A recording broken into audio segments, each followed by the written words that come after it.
Hello and welcome everyone to the SkyWest Inc. Fourth Quarter and Full Year 2025 Results Call. Today's conference is being recorded. All lines have been placed on mute to prevent any background noise. After the speaker's remarks, there will be a question and answer session. If you would like to ask a question during this time, simply press the star key, followed by the number 1 on your telephone keypad. If you would like to withdraw your question, press star 1 again. At this time, I'd like to turn the conference over to Rob Simmons, Chief Financial Officer. Please go ahead. Thanks, Audra, and thanks everyone for joining us on the call today. As the operator indicated, this is Rob Simmons, SkyWest Chief Financial Officer. On the call with me today are Chip Childs, President and Chief Executive Officer, Wade Steele, Chief Commercial Officer, and Eric Woodward, Chief Accounting Officer. I'd like to start today by asking Eric to read the Safe Harbor. Then I will turn the time over to Chip for some comments. Following Chip, I will take us through the financial results. Then Wade will discuss the fleet and related flying arrangements. Following Wade, we'll have the customary Q&A session with our sell-side analysts. Eric? Today's discussion contains forward-looking statements that represent our current beliefs, expectations, and assumptions regarding future events and are subject to risks and uncertainties. We assume no obligation to update any forward-looking statement, whether as a result of new information, future events, or otherwise. Actual results will likely vary and may vary materially from those anticipated, estimated, or projected for a number of reasons. Some of the factors that may cause such differences are included in our most recent Form 10-K and other reports and filings with the Securities and Exchange Commission. And now I'll turn the call over to Chip. Thank you, Rob and Eric. Good afternoon, everyone, and thank you for joining us on the call today. Today, SkyWest reported net income of $91 million or $2.21 per diluted share for the fourth quarter of 2025. And full-year net income of $428 million or $10.35 per diluted share. These results reflect the challenges of the fourth quarter as well as the overall improved production in 2025 compared to the previous year. For the 2025 year, our model converted a growth of 15% in production to a 31% increase in pre-tax income, reflecting the strong operating leverage within our model. We're also pleased to announce extensions on key flying agreements, 40 E-175s with United and 13 E-175s with Delta. These agreements continue to strengthen our partnerships and demonstrate the ongoing long-term demand for our product. Our fleet flexibility has never been more important, and while our E-175 flying agreements are further solidified, we continue to leverage our extensive CRJ assets. Our ongoing investments in and the diversity of our fleet ensure we're well positioned to adapt to future market demands. I'm humbled and honored that SkyWest was named a Fortune World's Most Admired Companies for 2026, a distinction our people helped us earn for the third time now. SkyWest was named in the top 10 and the only regional airline on the list. This is an outstanding accomplishment, and I'm so proud of our exceptional team. Throughout 2025, SkyWest Airlines achieved more than 250 days of 100% controllable completion, a solid team accomplishment during a year we regularly reached over 2,500 daily scheduled departures. The fourth quarter was unusually challenging, starting out with the government shutdown and mandatory flight reductions and leading right into the peak holiday season travel. I want to thank our team of over 15,000 aviation professionals for their continued teamwork and dedication to excellence. As expected, we were disproportionately affected with more canceled flights than our major partners during the mandatory flight reductions, and we experienced a modest impact from the shutdown. Rob will talk more about that in a minute. We continue executing to de-risk our model. The contract extensions we announced today with United and Delta deliver ongoing revenue stability. With all of our dual-class fleet, both CRJ and ERJ now under contract, we have no major E-175 contract expirations until late 2028. Additionally, over the past 3 years, we've reduced our debt by $1 billion. All this work continues to place us in a solid position of long-term strength. The investments we're making today set us up well for 2027 and beyond. SkyWest continues to lead our segment of the industry in service and in value of our diverse assets. We remain disciplined and steady as we execute on our growth opportunities by delivering on significant prorate demand, investing and fully utilize our existing fleet, and preparing to receive our deliveries in the coming years for a total of nearly 300 E175s by the end of 2028. We've spent years strengthening our balance sheet and fleet flexibility, as well as reinvesting in our future growth. We continue to play the long game and invest in our fleet and our future to ensure we're in the best possible position to respond to market demands in a way that no one else can. Rob will now take us through the financial data. Today, we reported a fourth quarter GAAP net income of $91 million, or $2.21 earnings per share. Q4 pre-tax income was $125 million. Our weighted average share count for Q4 was 41.3 million, and our effective tax rate was 27%. Let's start today with revenue. Total Q4 revenue of $1 billion is down seasonally from $1.1 billion in Q3 2025 and up 8% from $944 million in Q4 2024. Q4 revenue includes contract revenue of $803 million, down from $844 million in Q3 2025, and up from $786 million in Q4 2024. Prorate and charter revenue was $167 million in Q4, flat with Q3 2025, and up from $126 million in Q4 2024. Leasing and other revenue was $54 million in Q4, up from $39 million in Q3 and up from $32 million in Q4 2024, driven by discrete maintenance services provided to third parties. For comparability purposes, the mandated flight cancellations from the government shutdown in November negatively impacted our Q4 2025 results by $7 million or 13 cents in earnings per share. Additionally, these Q4 GAAP results include the effect of recognizing $5 million of previously deferred revenue this quarter, down from the $17 million recognized in Q3 2025 and $20 million recognized in Q4 2024. As of the end of Q4, we have $265 million of cumulative deferred revenue that will be recognized in future periods. As we close out 2025, here are a few financial highlights to recap our 2025 year. Our pre-tax income in 2025 of $566 million was up 31% from 2024 on a 15% increase in block hours, reflecting the strong operating leverage in our model. Our EBITDA for 2025 was $982 million, up over $100 million from 2024. Our free cash flow for 2025 was over $400 million, providing the liquidity to invest in our long-term CRJ fleet initiatives and other accretive capital deployment opportunities. We repaid $492 million of debt in 2025, part of a 10% reduction to our debt balance since the end of 2024, including the effect from 7 new E175s we financed in 2025.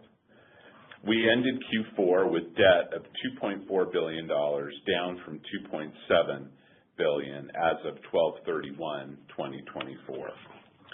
We used $85 million in 2025 for share repurchases, doubling our investment from 2024.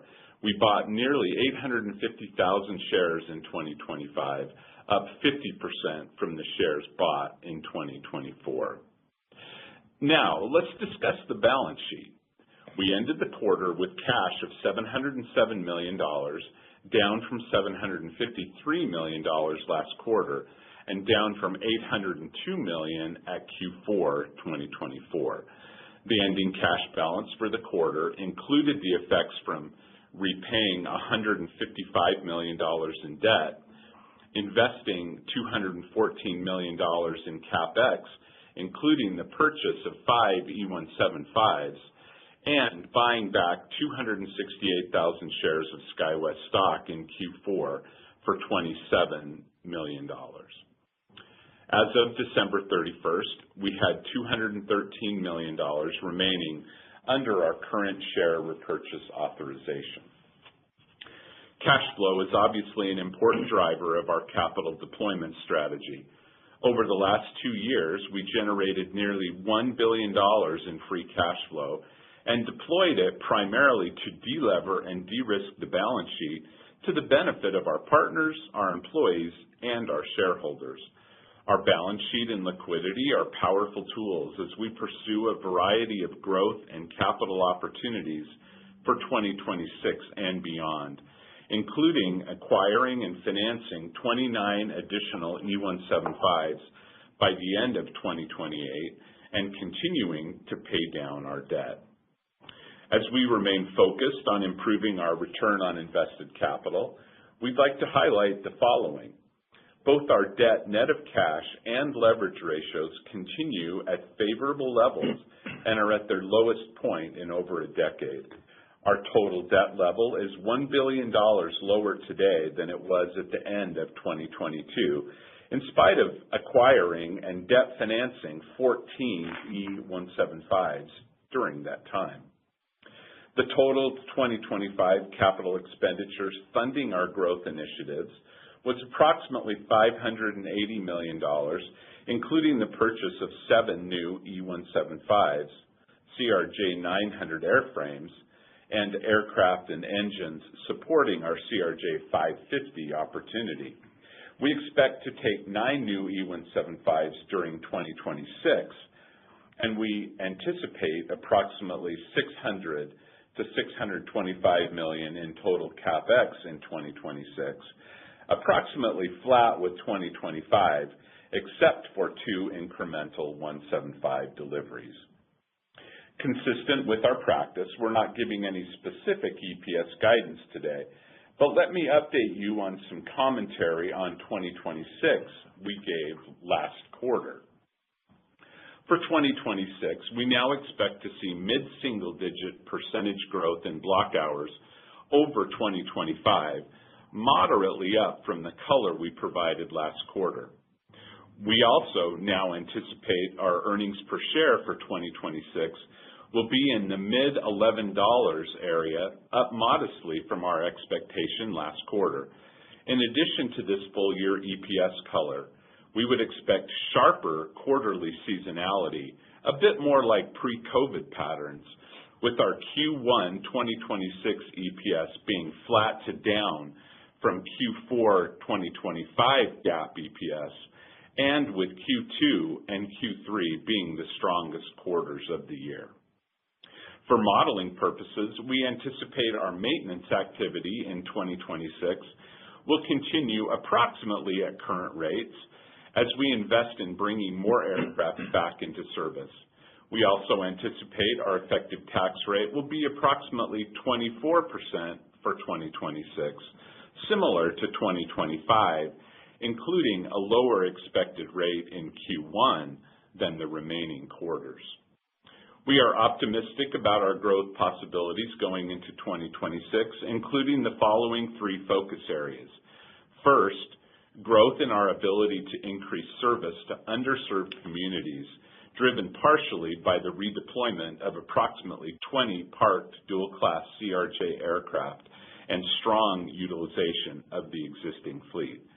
Second, good demand for our prorate product. And third, placing 9 new E-175s into service for United and Alaska by the end of 2026, and 16 new E-175s for Delta in 2027 and 2028. We believe that we are positioned to drive long-term total shareholder returns by deploying our strong balance sheet and free cash flow generation against a variety of accretive opportunities. Wade? Thank you, Rob. Today, we announced a multi-year extension of 40 E-175s with United and 13 with Delta. These extensions continue to solidify our flying agreements with United and Delta through the end of this decade. We now have no contract expirations on E-175s until the back half of 2028. During the quarter, we took delivery of 5 new E-175s for United. We currently have 69 E-175s on firm order with Embraer, including 16 for Delta, 8 for United, 1 for Alaska. We expect delivery of 9 new E-175s this year. Let me talk a little more about our firm order of 69 aircraft. Of the 69, 25 aircraft are allocated to our major partners, and 44 are not yet assigned. Our long-term fleet plan has positioned us well, and refleeting continues to be an important part of that strategy. This order locks in delivery slots starting in 2027 through 2032. However, the order is structured with good flexibility to defer or terminate the aircraft in the event we don't arrange for a partner to take them. After we finish the Delta deliveries expected in 2028, our E-175 fleet will be nearly 300, continuing to enhance SkyWest's position as the biggest E-175 operator in the world. Last quarter, we announced an agreement with United to extend up to 40 CRJ-200s into the 2030s. These aircraft were set to expire at the end of 2025. And we're pleased with the continued strength of our United agreement. As we previously announced, we have a multi-year flying agreement for a total of 50 CRJ-550s with United. As of December 31st, we had 27 CRJ-550s in service and expect the last 23 entering service later this year. We have begun a prorate agreement with American. We are currently operating 4 aircraft under this agreement, with up to 9 aircraft expected by the middle of 2026. We are excited to expand our relationship with American. Let me review our production. For the full year 2025, we increased block hours by 15% compared to 2024. We anticipate that our 2026 block hours will be up mid-single-digit percentage compared to 2025. For 2026, we anticipate delivery of 9 new E-175s, placing 23 CRJ-550s into service, capitalizing on strong prorate demand, and anticipating an increase in fleet utilization. These increases are offset by the return of approximately 19 Delta-owned CRJ-900s over the next couple of years to Delta. We anticipate the return of these aircraft will be at a slower cadence than we originally anticipated. Our revenue seasonality has returned to the model as utilization improves during the strong summer months. We still have approximately 20 parked dual-class CRJ aircraft that will be returned to service. Many of these aircraft are currently under flying agreements and will begin operating in 2026. We also have over 40 parked CRJ-200s, further enhancing our overall fleet flexibility. Also during the quarter, we canceled approximately 2,000 flights and 3,000 block hours due to the government shutdown. These cancellations decreased our results by approximately $7 million. This is net of any reimbursements from our major partners. As we shared during the year, we continue experiencing challenges in our third-party MRO network, including labor and parts challenges. We expect our 2026 maintenance expense to be consistent with our 2025 levels as we continue to bring aircraft out of long-term storage and service the current fleet as production continues to increase. As you would expect, the maintenance expense will happen before the aircraft goes back into service. As far as our prorate business, demand remains extremely strong. With great community support, we are seeing opportunities to return SkyWest service to several communities, and we will continue to work with airports we serve on the best way to expand our service. As we discussed last quarter, the increase in our prorate business results in an increasingly seasonal model. Consistent with the typical industry seasonality, we expect Q1 production will be flat to down from Q4. We feel good about our ongoing efforts to reduce risk and enhance fleet flexibility and remain committed to continuing our work with each of our major partners to provide strong, innovative solutions to the continued demand for our products. Okay, operator, we're ready for our Q&A now. Thank you. We will now begin the question and answer session. If you have dialed in and would like to ask a question, please press star 1 on your telephone keypad to raise your hand and join the queue. If you would like to withdraw your question, simply press star 1 again. We'll take our first question from Savi Syth at Raymond James. Hey, good morning. Hey, good afternoon, everyone. Just on the FAA cuts in the last quarter, I was kind of curious on how that was handled. And I know usually when there are weather events, that there's a lot more coverage of the cost incurred. So I was wondering if you could expand a little bit more on why there was that level of impact. Yeah, Savi, this is Chip. I think you're thinking about weather is kind of consistent with the government shutdown. Obviously, as we said in our script, we had a fairly strong cancellation relative to what happened in the industry, and honestly, we're okay with that. We have various provisions in our contract to help mitigate that, but in the partnership spirit that we have with these partners, we're going to do things together to get through some of these challenges. And extensive as the last one was, certainly it had an impact on us. But, again, this is something that you work with your partners with and make sure that you do what you need to take care of customers and partners and everything. And so it worked out well. And we don't want to do it again, obviously, but from that perspective, the way you're thinking about it being like a weather or an IROP event was extensively longer, but consistent within the contract. Understood. I wonder if I can, on the extensions that are happening this year, I'm guessing a lot of those are aircraft that are coming, fully paid in the next year or two. Wondering if you could provide kind of an update on your unencumbered assets and kind of where they are today and where you see them kind of going by maybe the end of this year and next year. Yeah, Savi, this is Rob. In terms of unencumbered assets, we have a very strong portfolio of those that can be converted, into debt, obviously very easily. But we have, somewhere in the neighborhood of $1.5 billion of unencumbered equipment at this point.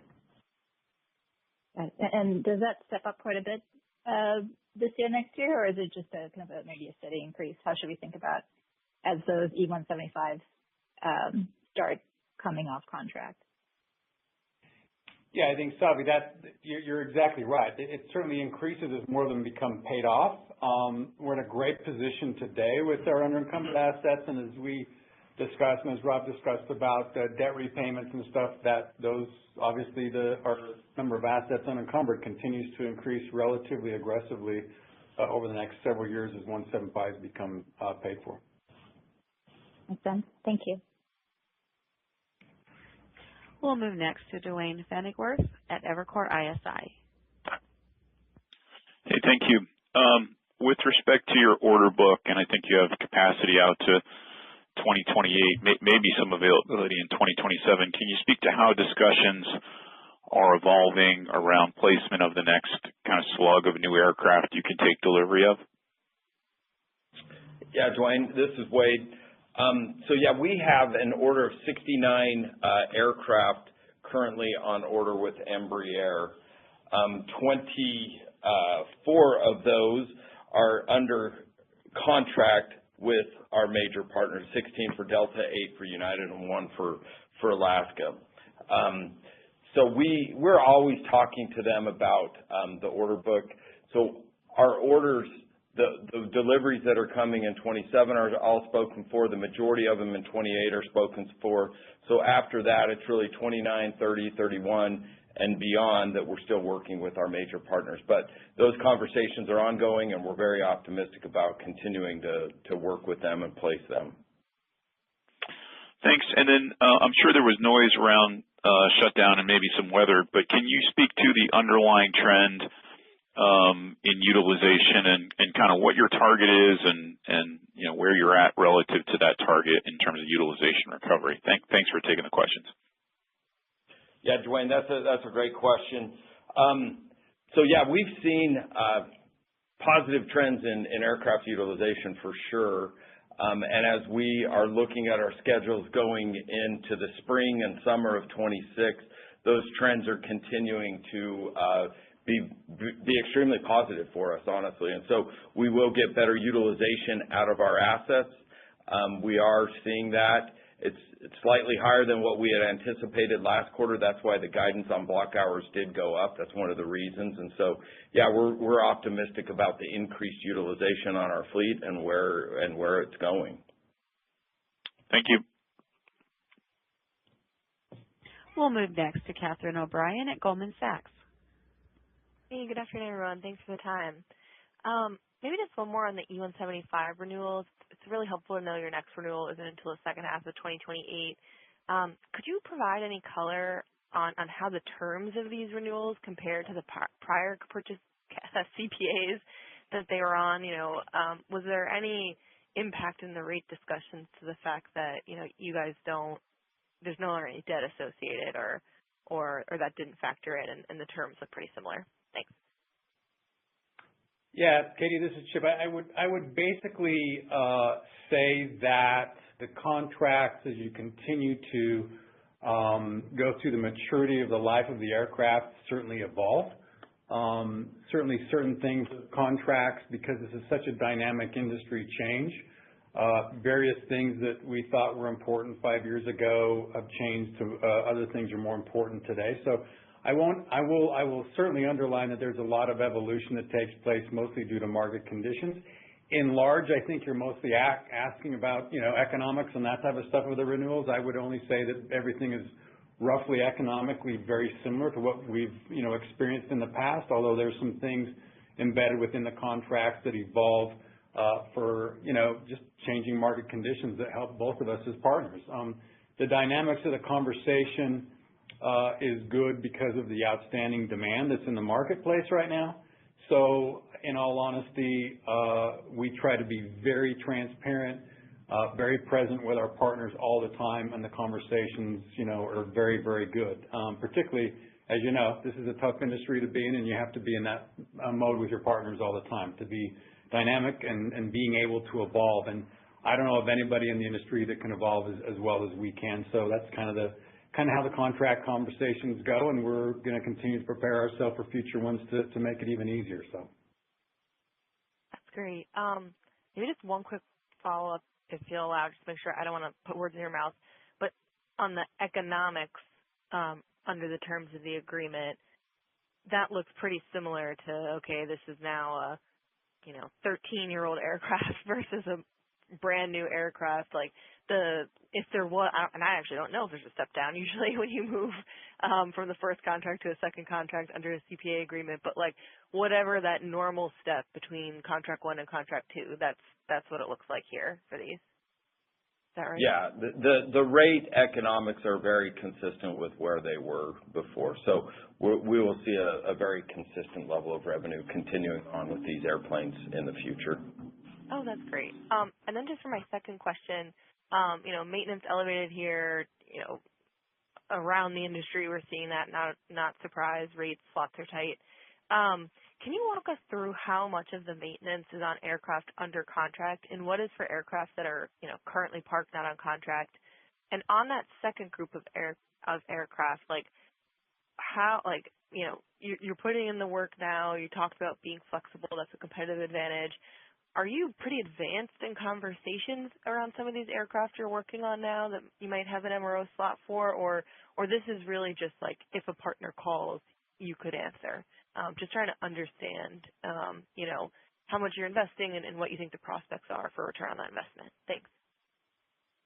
No, that's a great question. So as I talked about a little bit in my script, we have 20 aircraft that are currently parked or have been parked that are in heavy maintenance that are going to be done very shortly, that are going into contracts the contracts are signed, they're ready to go, they're just waiting for the airplane to be done with its maintenance cycles. And so obviously the maintenance comes in advance of the airplane being returned to service.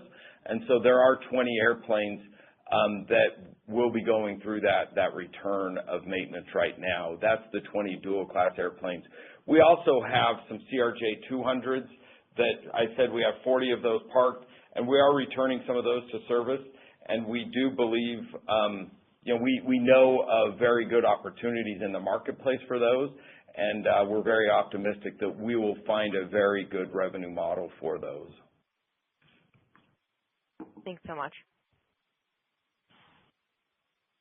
We'll go next to Mike Linenberg at Deutsche.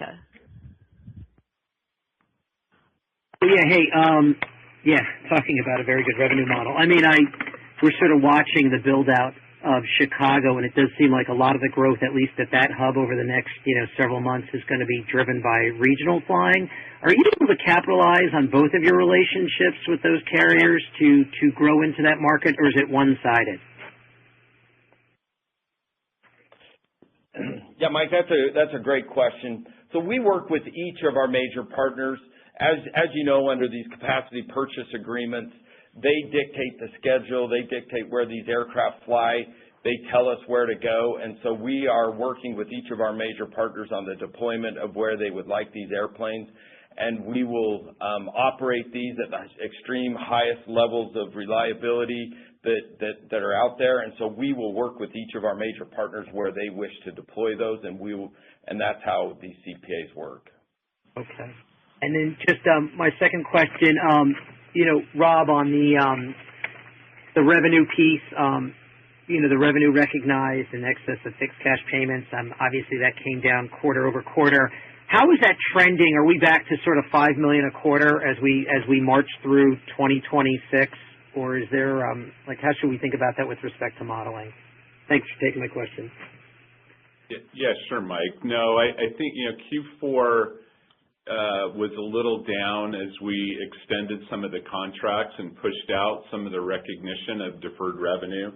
But in 2026, for modeling purposes, I would suggest, you're probably in the $20 to $25 million a quarter area for, recognizing the, deferred revenue that remains. And again, there's $265 million of deferred revenue that remains to be recognized.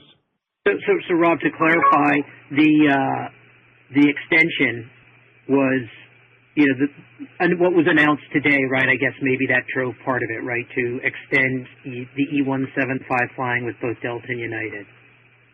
That's right. Yeah, those contract extensions, also push out the timing of the recognition of the deferred revenue.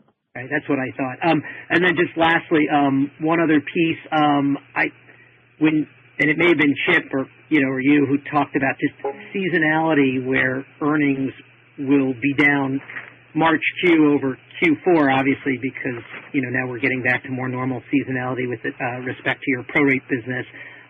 When we think about down, are we thinking down on the reported Q4 number, or should we think down from a Q4 number that would not be impacted by government shutdown? This is modeling.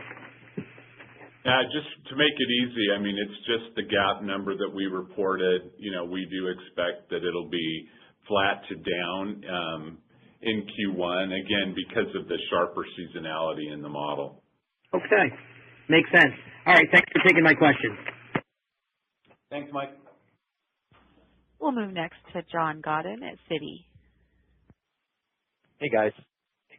Thank you for taking my question. I wanted to just sensitize and brainstorm a bit about the 1150. You guys mentioned operating leverage a few times in the prepared remarks. We're seeing that in the numbers.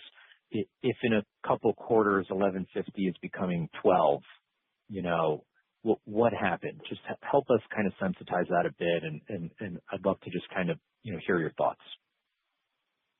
Yeah, John, and again, welcome. The guidance for next year, the mid-11 guidance, I think is, something that we always look at there being a possibility of coming in either ahead of that or behind it. But as Wade mentioned, in his script, we see strong demand in various areas of our model right now, including prorate and contract. And so, as things play out, we'll continue to, update the street on how we're seeing the year evolving. But, right now we were comfortable, bringing up both our expectation around production and our expectation around earnings for the year compared to what we were seeing a quarter ago.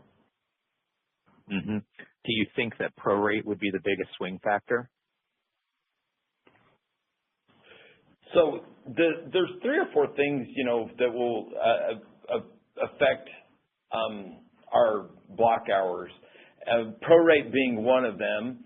I would say the more meaningful one is probably the increase in utilization that we are anticipating and seeing from each of our major partners.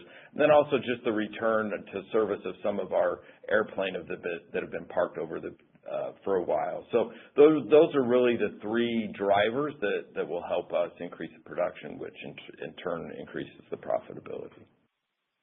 Got it. And if I could ask about the balance sheet, certainly moving in the right direction for some time. I think you guys mentioned no contract extensions for a bit. It seems like we may be, in a window here where we can potentially deploy the balance sheet more offensively, more strategically. I'm curious if that's how you think about it. Could there be a change to the attitude toward buybacks, or maybe there's other calls for cash that you think are even more exciting? Yeah, John, I think, when it comes to the sort of the topic of capital allocation or the balance sheet, I think we're comfortable enough and confident in our free cash flow generation going forward that we feel like we're in sort of an all of the above position where, we can continue to invest in the fleet like we have been, which we love doing. We can continue to de-lever and de-risk, the model and the balance sheet is, as we talked about, we've been paying down our debt, with a good cadence over time. And finally, obviously, as we've proven, we're strong believers in the value creation possibilities of share repurchase. And so I think we're in a position with the balance sheet that's got the liquidity and the strength and the leverage that will allow us to do all of the above. Got it. Thanks, guys. Appreciate it. We'll go next to Tom Fitzgerald at TD Cowen.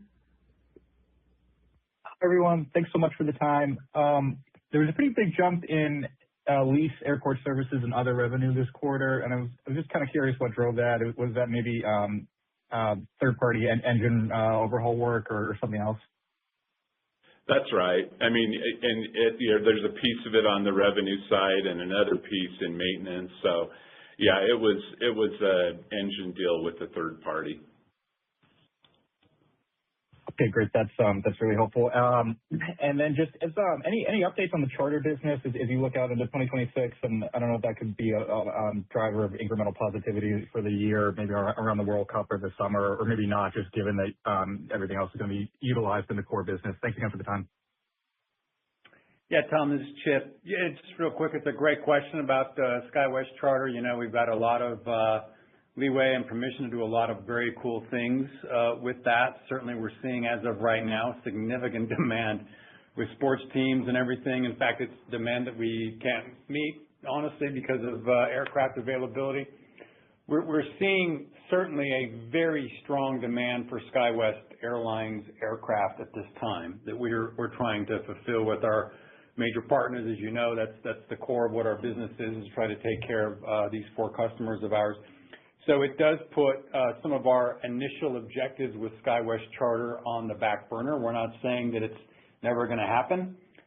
We mentioned on the call several times we have a lot of CRJ-200 aircraft available, and there's a lot of, and we've also talked about MRO availability and getting these aircraft available to us. So I would not say that 2026 is going to be a historically huge year for charter because of the backlog of supply chain issues we have with certain MROs and the fleet that we have, but we still have the same long-term objectives that we've always had with that enterprise because the demand and the things that we can do with that enterprise are still extraordinarily promising. But I think you can get a tone on the call. There's just a lot of demand, and we're trying to get as much, aircraft resources in place to meet that demand for 2026. So hopefully we can do some other things in 27 or 28 with that enterprise.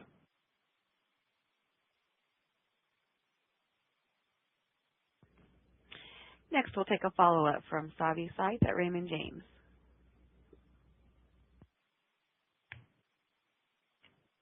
Hey, thanks for the follow-up. Just wondering on, operationally, you've been kind of executing really well and as your partners need extra lift, I think you've been able to step in from time to time. I was curious, and I think the industry as a whole, the operational execution has kind of taken a leg up maybe versus kind of 10, 15 years ago. Curious how you stack up compared to some of these kind of internal partners at your mainline partners, like the internal regional airlines. How do you stack up in terms of performance and execution? Hey, Savi, this is Wade. That's a great question.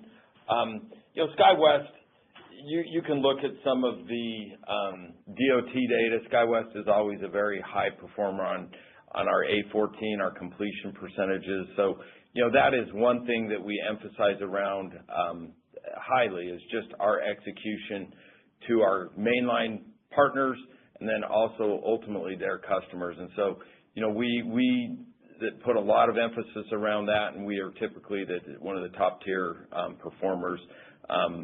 So, yes. I would add just one thing also, Savi. I think you have to have the utmost respect to our people and certainly our management team because we're one of the only airlines in the world that has 4 customers that strategically at times operate 4 completely different ways, yet we have to consolidate that operation into exceptional overall performance in our own way. So we're used to this challenge. We've been doing it for decades. And to that end, our people are fantastic at making sure that they meet our objectives and what we want to do and also meet the needs of our partners. But I can tell you the level of effort and talent that it takes to go as many days as we indicated with 100% controllable completion over 250 days this last year is exceptional. And to that end, we're doing it in a way in which we're trying to make 4 partners happy along the way, which we do a pretty good job of, which is why they keep giving us contract extensions and more flying. So from that perspective, on a micro level and a macro level, we're pretty proud of the efforts that our people put forth in those endeavors. That's helpful. And if I might just follow up on John's question about use of, how you're thinking about the use of cash. Are there any kind of liquidity targets or leverage targets that you want to stay within? So, Savi, as we've said in the past, we don't really have a bright line number. But again, we want to be careful that we have the liquidity and the balance sheet capacity to make sure we can monetize all the opportunities that are in front of us. And again, those opportunities are numerous right now in terms of, investing in the fleet and other ways that we can deploy the balance sheet. So I think, as you see the progress that we've made over the past few years, we're in a great place from a balance sheet leverage standpoint. We haven't been in a lower leverage position in a decade.